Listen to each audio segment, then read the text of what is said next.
অনূর্ধ্ব-17 AFC Asian cup খেলতে হলে বাংলাদেশকে কঠিন বাধা উপেক্ষা বা পেরোতে হবে, যেখানে বাংলাদেশের সবচেয়ে কঠিন প্রতিপক্ষ হচ্ছে চীন।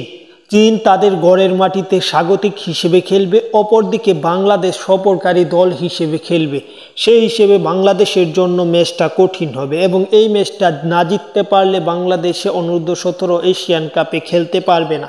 এমন সমীকরণ নিয়ে চীনের মুখোমুখি হবে বাংলাদেশ এশিয়ান কাপ বাছাইয়ের অনূর্ধ্ব-17 এশিয়ান কাপ বাছাইয়ের শেষ যে ম্যাচটা তাদের, সেই ম্যাচটাতে।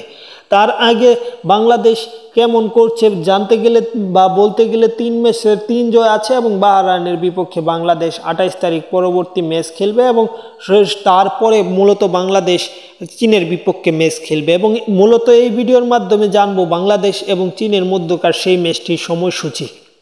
তার আগে যারা চ্যানেলটি সাবস্ক্রাইব করেননি, আশা করি চ্যানেলটি সাবস্ক্রাইব করে পুরো ভিডিওটা দেখবেন, তাহলে মূলত জানতে পারবেন দুই দলের ম্যাচটার সময়সূচি।